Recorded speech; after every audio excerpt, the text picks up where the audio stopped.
माँ, मैं नेहा से विवाह करना चाहता हूँ। अनंत ने सिडनी से फोन पर सुरभि को सूचना दी। कौन नेहा? सुरभि चौंक उठी। उसे यकीन ही नहीं हो रहा था। अनंत तो अभी 25 वर्ष का ही था। उसने इतना बड़ा फैसला कैसे ले लिया? सुरभि के दिमाग में तो उसका अनंत अभी वही निर्झर हंसी से उसके वात्सल्य को भिगोने वाला, दौड़कर उसके आंचल में छिपने वाला नन्हा मुन्ना बेटा ही था। अब देखते ही देखते इतना बड़ा हो गया कि विवाह करने का मन ही नहीं बनाया, बल्कि लड़की भी पसंद कर ली। पति अवलंब की मृत्यु के बाद उसने कई कठिनाइयों को झेल कर ही उसकी परवरिश की, और जब अनंत को अपने प्रोजेक्ट के लिए सिडनी की फेलोशिप मिली, तब उसने अपने दिल पर पत्थर रखकर ही अपने जिगर के टुकड़े को खुद से जुदा किया। वह समझती थी कि बेटे के उज्ज्वल भविष्य के लिए अपनी ममता का त्याग करना ही होगा। आखिर कब तक वह उसे अपने आंचल से बांधकर रख सकती थी? अब तो उसके पंखों में भी उड़ान भरने की क्षमता आ गई थी। अब वह भी अपने जीवन के महत्वपूर्ण फैसले लेने में समर्थ था। उसने अपने बेटे की पसंद को वरीयता दी और फौरन हाँ कर दी। अनंत को अपनी मां पर पूरा यकीन था कि वे उसकी पसंद को नापसंद नहीं करेंगी। नेहा भी सिडनी में उसी के प्रोजेक्ट पर काम कर रही थी। वहीं दोनों की मुलाकात हुई, जो बाद में प्यार में बदल गई, और दोनों ने विवाह करने का मन बना लिया। नेहा के पेरेंट्स ने इस रिश्ते को स्वीकार कर लिया। सुरभि ने अनंत से नेहा की फोटो भेजने को कहा, जो उसे जल्द ही मिल गई। फोटो देखकर वह निहाल हो गई। कितनी प्यारी बच्ची है। भंवरें सी काली काली आंखें, आत्मविश्वास से भरी हुई, कद 5 फुट 5 इंच, होंठों पर किसी को भी जीत लेने वाली हंसी। सभी कुछ तो मनभावन था। नेहा की हंसी ने सुरभि के बिसरे हुए अतीत को जीवंत कर दिया था। कितनी प्यारी पहचानी हुई हंसी है। यह हंसी तो उसके ख्यालों से कभी उतरी ही नहीं। इसी हंसी ने तो उसके दिन का चैन, रातों की नींद छीन ली थी। इसी हंसी पर तो वह कुर्बान थी। तो क्या नेहा शरद की बेटी है? नहीं नहीं, ऐसा कैसे हो सकता है? हो सकता है यह मेरा भ्रम हो। उसने फोटो पलट कर देखा। नेहा कोठारी लिखा था। उसका शक यकीन में बदल गया। वह अचंभित थी। नियति ने उसे कहाँ से कहाँ लाकर खड़ा कर दिया। किस प्रकार वह प्रतिदिन नेहा के रूप में शरद को देखा करेगी? लेकिन वह अनंत को मना भी तो नहीं कर सकती थी, क्योंकि नेहा शरद का प्यार है, जिसे छीनने का उसे कोई हक भी नहीं है। इस शादी को मना करने का कोई समुचित आधार भी तो नहीं था। वह बेटे को क्या कारण बताती? धोखा तो शरद ने उसे दिया था। उसका बदला नेहा से लेने का कोई औचित्य भी नहीं बनता था। आखिर उसका अपराध भी क्या है? नहीं नहीं, अनंत और नेहा एक दूसरे के लिए तड़पें, यह उसे मंजूर नहीं था। शादी के बाद पता ही न चला कि शरद कहाँ है, और उसने कभी जानने का प्रयास भी नहीं किया। अब उसका मन उससे छलावा कर रहा था। नेहा की फोटो देखते ही लगता मानो शरद ही सामने खड़े मुस्करा रहे हों। शरद ने न जाने कब चुपके से उसके जीवन में प्रवेश किया था। शरद जिसने उसकी कुनारी रातों को चाहत के कई रंगीन सपने दिखाए थे। कैसे भूल सकती थी वह दिन जब उसने विश्वविद्यालय में बीए प्रथम वर्ष में एडमिशन लिया था। भीरू प्रवृत्ति की सहमी सहमी सी लड़की जब पहले दिन क्लास अटेंड करने पहुंची तो बड़ी ही घबराई हुई थी। जगह जगह लड़के लड़कियां झुंड बनाकर बातें कर रहे थे। वह अचकचाई सी कॉरिडोर में इधर उधर देख रही थी। उसे अपने क्लासरूम का भी पता नहीं था। कोई भी ऐसा नहीं दिख रहा था जिससे वह पूछ सके। तभी एक सौम्य दर्शनीय व्यक्तित्व वाला युवक आता दिखा। उसने तनिक हकलाते हुए पूछा, रूम नंबर 40 किधर पड़ेगा? उस लड़के ने उसे अचंभे से देखा, फिर तनिक मुस्कराते हुए बोला, आप रूम नंबर 40 के सामने ही खड़ी हैं। ओह! वह झेंप गई और क्लास में जाकर बैठ गई। हाय, आई एम नीमा कोठारी। उसने पलट कर देखा। उसकी बगल में एक प्यारी सी उसी की समवयस्क लड़की आकर बैठ गई। उसने सुरभि की ओर मैत्री का हाथ बढ़ाया। कुछ ही देर में दोनों में गहरी दोस्ती हो गई। क्लास समाप्त होते ही दोनों एक साथ बाहर आ गईं। दादा! नीमा चिल्ला उठी। सुरभि ने चौंक कर देखा। वही युवक उनकी ओर बढ़ा चला आ रहा था। क्यों रे, क्लास ओवर हो गई थी या यूं ही बंक करके भाग रही है? उसने नीमा को छेड़ा। नहीं दादा, क्लास ओवर हो गई थी। और आपने ये कैसे सोच लिया कि हम क्लास बंक करके भाग रहे हैं? उसके स्वर में थोड़ी नाराजगी थी। सॉरी बाबा, अब नहीं कहूंगा। उसने अपने कान पकड़ने का नाटक किया। नीमा मुस्करा उठी।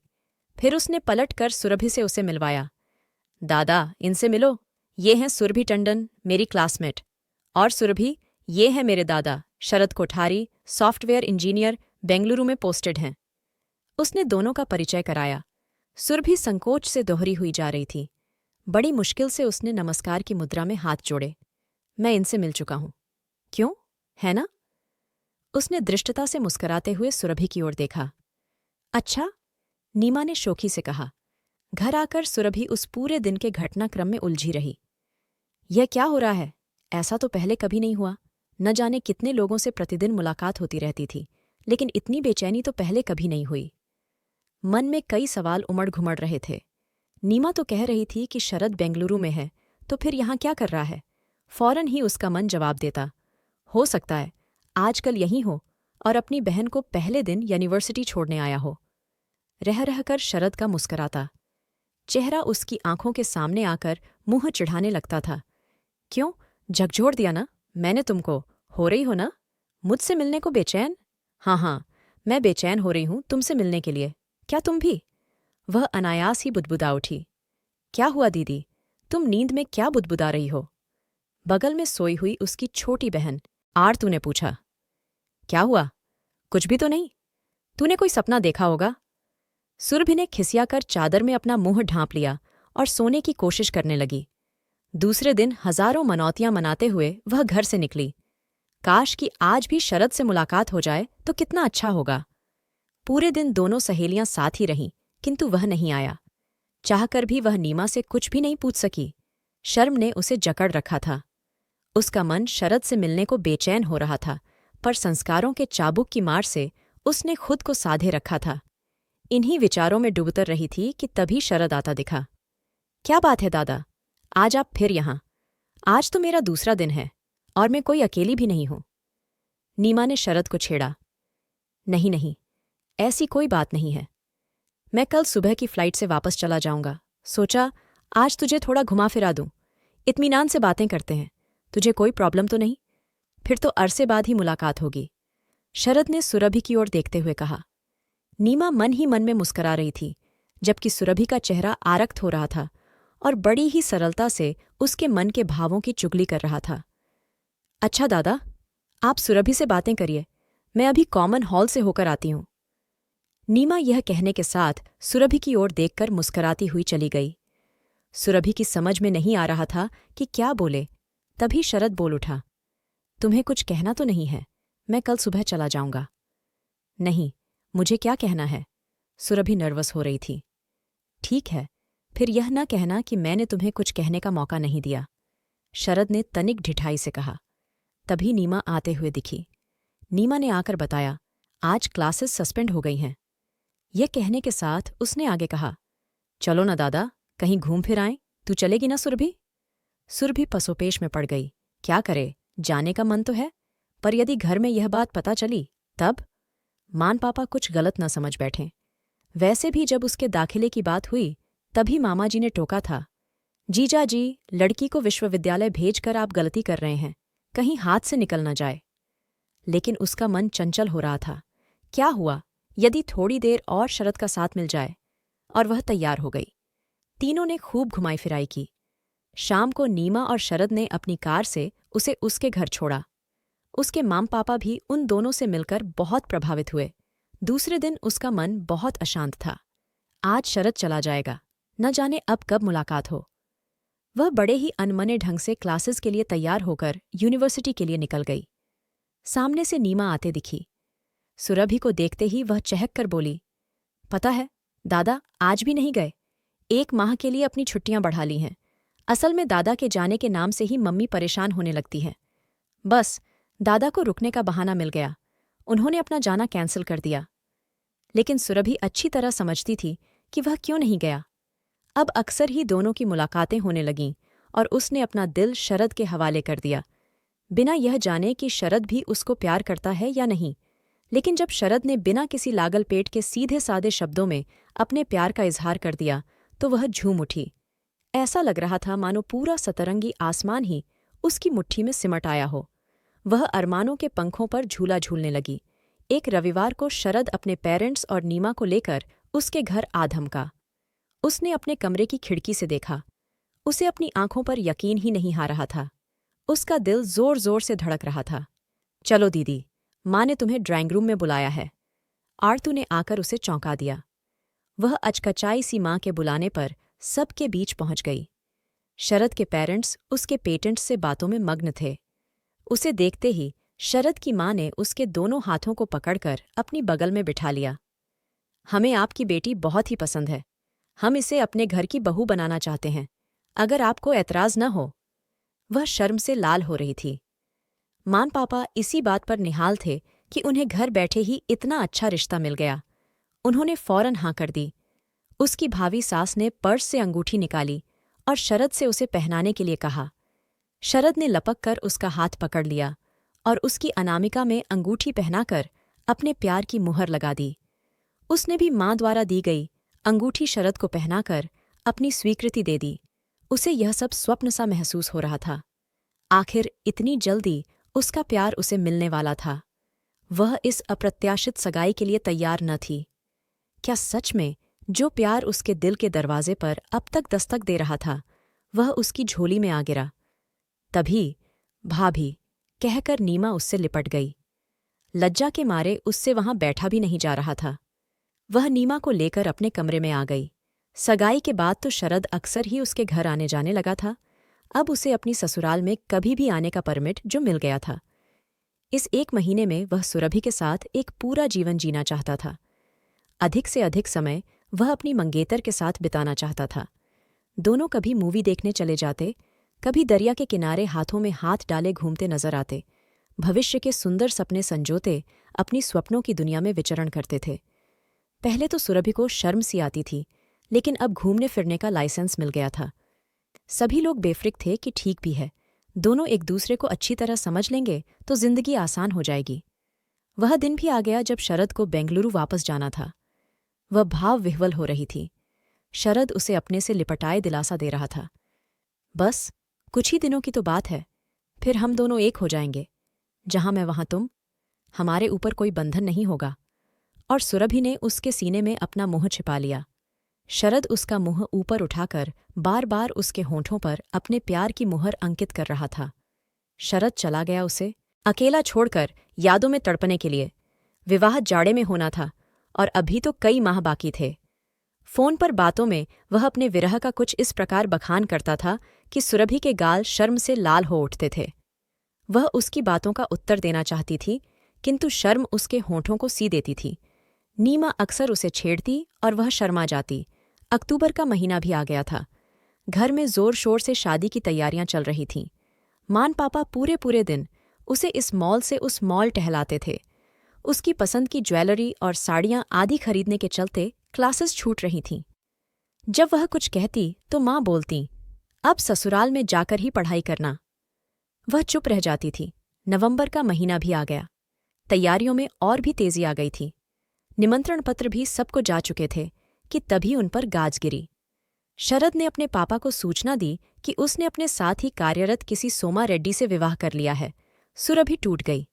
उसे शरद पर बेहद यकीन था। शरद उसे इस प्रकार धोखा देगा, यह तो उसने सपने में भी नहीं सोचा था। वह शरद जो उसे अपनी आंखों से ओझल भी नहीं होने देना चाहता था। उसके बालों से अटखेलियां करता, कभी कहता, तुम्हारी झील सी गहरी आंखों में मैं डूब जाता हूं, सागर की लहरों सा लहराता, तुम्हारा बदन मुझे अपने में समेटे लिए जा रहा है। ऐसे कैसे धोखा दे सकता है वह उसे? वह खुद से ही सवाल करती। शरद के पापा बहुत ही लज्जित थे और हाथ जोड़कर सुरभि के परिवार से अपने बेटे के धोखे की माफी मांग रहे थे। और नीमा, वह तो सुरभि से नजरें मिलाने की हिम्मत ही नहीं जुटा पा रही थी। लेकिन अब इन बातों से फायदा भी क्या था? निराशा के अंधकार में वह नई राह तलाशने की कोशिश करती, लेकिन हर राह शरद की ओर ही जाती थी। उसके आगे तो सड़क बंद ही मिलती थी और वह अंधेरों में भटक कर रह जाती थी। कहीं से प्रकाश की एक भी किरण नजर नहीं आती थी। अब वह नाते रिश्तेदारों व मित्रों से नजरें चुराने लगी थी, जबकि माँ उसे समझाती थी, बेटा तेरा कोई दोष नहीं है, दोष तो हमारा है जो हमने उस धोखेबाज को पहचानने में भूल की। 2 माह बाद ही पापा ने उसका विवाह अवलंब से कर दिया। अवलंब इनकम टैक्स ऑफिसर थे और बहुत ही सुलझे हुए व्यक्तित्व के थे। पापा ने उनसे शरद और सुरभि की कोई भी बात नहीं छिपाई थी और परिवार के सम्मान की खातिर ही उसने इस विवाह को स्वीकार कर लिया था। अवलंब सही माने में अवलंब थे। उन्होंने कभी भी उसे इस बात का आभास तक न होने दिया कि वे उसके अतीत से परिचित हैं, और उन्होंने उसे अपने प्यार से लबरेज कर दिया। अब उसे शरद की याद भी न के बराबर ही आती थी। वह अवलंब का साया बन गई थी। 2 वर्षों बाद ही उसके जीवन की बगिया में अवलंब के प्यार का एक फूल खिला, अनंत, उसका बेटा। वह अपने आप को दुनिया की सबसे खुशनसीब स्त्री समझने लगी थी। अवलंब का बेशुमार प्यार और अनंत की किलकारियों से वह अपने अतीत के काले अध्याय को भूल चुकी थी, लेकिन नियति उस पर हंस रही थी।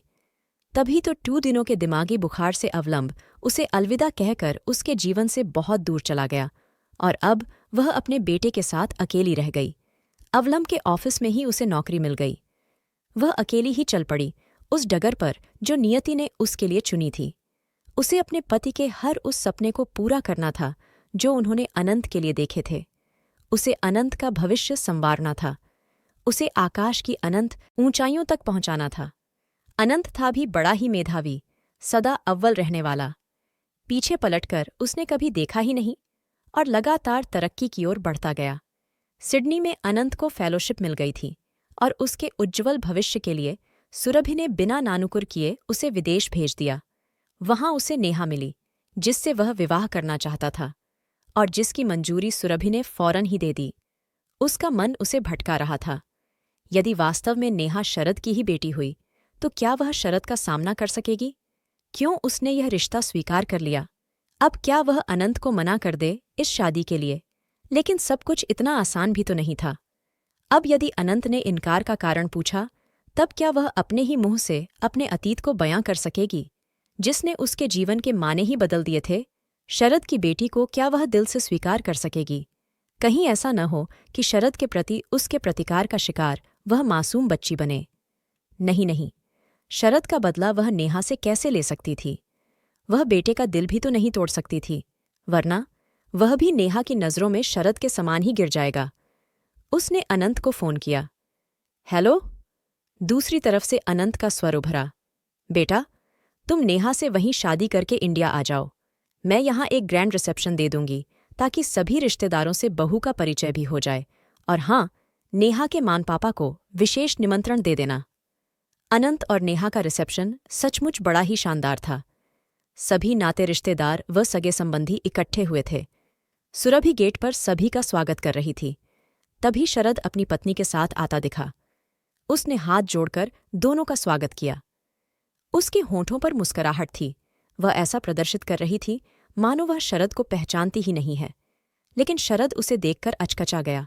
धीरे से बोला, सुरभि, तुम? वह शरद की बात को अनसुना करके दूसरे मेहमानों की ओर बढ़ चली। खिसियाया हुआ शरद उसे बराबर आते जाते देख रहा था, लेकिन वह उससे किनारा कर रही थी। शरद को बात करने का वह कोई मौका ही नहीं दे रही थी। अनंत नेहा के साथ घूम फिर कर सभी मेहमानों से मिल रहा था। सुरभि भी सबसे अपनी बहू का परिचय करा रही थी, साथ ही उसकी तारीफों के पुल भी बांधती जा रही थी। सभी मेहमान विदा हो गए। रह गए बस शरद और उसकी पत्नी सोमा। अब वह उनकी ओर मुखातिब हुई। कहिए, कैसा लगा सारा इंतजाम आप लोगों को? अपनी ओर से तो मैंने कोई भी कसर नहीं छोड़ी। बहुत ही अच्छा प्रबंध था। आपको देखकर ऐसा लगता है कि मेरी बेटी को बहुत ही समझदार सास मिली है। आइए, हम लोग गले तो मिल लें। कहकर सोमा उसके गले लग गई। सुरभि ने कनखियों से शरद को देखा। उसका चेहरा स्याह हो रहा था। शायद उसे इस बात का एहसास हो रहा था कि सुरभि उसे न पहचानने का बहाना कर रही है। उसे इस बात का तो अंदाजा था कि वह नाराज है, किंतु उसे कुछ कहने का मौका तो दे। कहीं ऐसा न हो कि उसकी बेवफाई का बदला नेहा से ले। वह इन्हीं विचारों में डूबुतरा रहा था। उन लोगों के रुकने की व्यवस्था सुरभि ने अपने घर के गेस्ट रूम में ही की थी। रात्रि के 2 बज रहे थे। सुरभि की आंखों में नींद नहीं थी। वह अतीत के सागर में गोते लगा रही थी। क्यों किया शरद ने मेरे साथ ऐसा, और इन 25 वर्षों में उसने एक बार भी यह जानने की कोशिश नहीं की कि मेरा हश्र क्या हुआ, मैं जीवित भी हूं या नहीं। जिस प्रकार समाज में मेरा अपमान हुआ था, उससे तो मर जाना ही उचित था। वह तो पापा की सूझबूझ से अवलंब जैसे पति मिले तो जीवन में फिर एक बार आशा का संचार हुआ। लेकिन शरद की यादें हमेशा ही तो मन में उथल पुथल मचाती रहीं। अपने अतीत को अपने सामने पाकर वह विह्वल हो रही थी। इतना गहरा रिश्ता बन गया है, कैसे निभेगा? अब तो बार बार ही शरद से आमना सामना होगा। तब वह बेचैन होकर अपने घर के लॉन में टहल रही थी। तभी सुरभि! शरद ने पीछे से आकर उसे चौंका दिया। आप यहाँ इस समय क्यों आए हैं? वह पलटी, उसका स्वर कठोर था। सुरभि, एक बार, बस एक बार मुझे अपना पक्ष साफ करने दो, फिर मैं कभी भी तुमसे कुछ भी नहीं कहूंगा। मैं तुमसे क्षमा भी नहीं मांगूंगा, क्योंकि जो मेरी मजबूरी थी उसे मैं अपना अपराध नहीं मानता हूं। कैसी मजबूरी? कौन सी मजबूरी? मैं कुछ भी सुनना नहीं चाहती हूं। जो हुआ अच्छा ही हुआ। आपके इनकार ने मुझे अवलंब जैसा पति दिया, जो वास्तव में अवलंब ही थे, और इसके लिए मैं आपकी आभारी हूं। सुरभि ने अपने कमरे की ओर कदम बढ़ाए। रुको सुरभि, एक बार मेरी बात तो सुन लो। मेरे सीने पर जो ग्लानि का बोझ है वह उतर जाएगा। हमारे रास्ते तो अलग हो ही चुके हैं। एक मौका, बस एक मौका दे दो। शरद ने सुरभि की राह रोकते हुए कहा। सुरभि ठिठक कर खड़ी हो गई। कहिए, क्या कहना है? कहाँ से शुरू करूं? कुछ समझ में नहीं आ रहा है। शरद झिझक रहा था। देखिए, आपको जो भी कहना हो जल्दी से कह दीजिए। कोई आ जाएगा तो आपकी किरकिरी हो जाएगी। सुरभि ने कदम आगे बढ़ाने का उपक्रम किया। हूं तो सुनो, यहां से जाने के बाद मैं बहुत ही उल्लसित था। स्वप्न में मैं हर रोज तुम्हारे साथ अपना जीवन बिता रहा था। हर ओर मुझे तुम ही तुम नजर आती थीं। मेरे सभी सहयोगी बहुत ही खुश थे। मेरे एमडी मिस्टर अनिल रेड्डी ने भी ढेरों मुबारकबाद दी। जब विवाह के 15 दिन ही बचे थे, मेरे साथियों ने एक 5 स्टार होटल में बड़ी ही शानदार पार्टी का आयोजन किया। मिस्टर रेड्डी भी अपनी पत्नी व बेटी सोमा, जो मेरी सहयोगी भी थी, के साथ मेरी पार्टी में शामिल हुए। डिंग्स के दौर चल रहे थे। किसी को कुछ भी होश नहीं था। डांस फ्लोर पर सभी थिरक रहे थे कि अचानक मैं लड़खड़ा कर गिरने लगा। सोमा, जो उस समय मेरी ही डांस पार्टनर थी, ने मुझे संभाल लिया। नशा गहरा रहा था और उस पर उसके शरीर की मादक सुगंध में मैं खोने लगा। एक पल को मुझे ऐसा लगा जैसे तुम ही मुझे अपनी ओर आमंत्रण दे रही हो। मैंने सोमा को अपनी बाहों में भर लिया और सामने वाले कमरे में लेकर चला गया। सोमा ने भी कुछ ज्यादा ही पी ली थी। उन्हीं नाजुक पलों में संयम के सारे बांध टूट गए और वो हो गया जो नहीं होना चाहिए था। हम दोनों एक दूसरे की आगोश में लिपटे पड़े थे कि अचानक, "What have you done, rascal? You have spoiled my daughter's life. Now you are sacked from your job." चीखते हुए मिस्टर रेड्डी अपनी पुत्री सोमा को एक तरह से घसीटते हुए लेकर चले गए। मैं परेशान भी था और शर्मिंदा भी। यह मैंने क्या कर दिया? तुम्हें पाने को मैं इतना आतुर था कि सोमा को तुम समझ बैठा और पतन के गर्त में जा गिरा। दूसरे दिन मिस्टर रेड्डी ने मुझे दोबारा जॉब इस शर्त पर वापस की कि मैं सोमा से शादी कर लूं, क्योंकि इस घटना का सभी को पता चल चुका था। सोमा के सम्मान का भी सवाल था। बस मैं मजबूर हो गया और इस प्रकार उससे मुझे विवाह करना ही पड़ा। मैं तुम लोगों को क्या मुंह दिखाता? बस एक इनकार की सूचना अपने पापा को दे दी। बाद में मिस्टर रेड्डी ने मुझे अपना पार्टनर बना लिया। अब तुम जो भी चाहो समझो। मैंने तुम्हें सब कुछ हूबहू बता दिया। हो सके तो क्षमा कर देना। नेहा मेरी एकलौती बेटी है, उसे अपनी बेटी ही समझना। मेरा बदला उससे न लेना। इतना कहकर शरद चुप हो गया। ठीक है शरद, जो हुआ सो हुआ। नेहा आपकी बेटी ही नहीं, मेरी बहू भी है। मेरी कोई बेटी नहीं है, उसने मेरी यह साध पूरी की है। अब आप अपने कमरे में सोने जाइए। सोमा जी जाग जाएंगी, आपको न पाकर परेशान हो जाएंगी। मैं भूल चुकी हूं कि कभी आपसे मिली भी थी, और आप भी भूल जाइए। कहकर सुरभि अपने कमरे की ओर मुड़ गई। शरद भी चुपचाप अपने कमरे की ओर चला गया। इस प्रकार एक बिसरी हुई कहानी का पटाक्षेप हो गया। पर शरद के मन में आज भी अपराधबोध था। सुरभि 25 वर्षों से जिस हल्की आंच पर सुलग रही थी, वह आज बुझ गई। शरद नहीं तो क्या, उसकी बेटी तो अब उसने बहू के रूप में पा ही ली ना। दोस्तों, मैं आपसे एक बात कहना चाहती हूँ। आप वीडियो को पूरा देखा करो और वीडियो अच्छा लगे तो लाइक कर दिया करो और चैनल को सब्सक्राइब कर लिया करो। इसमें आपका कुछ नहीं लगता, यह सब फ्री में हो जाता है। इससे मुझे बहुत मोटिवेशन मिलता है। दोस्तों, तो प्लीज़ वीडियो को लाइक और चैनल को सब्सक्राइब ज़रूर कर देना। धन्यवाद जी।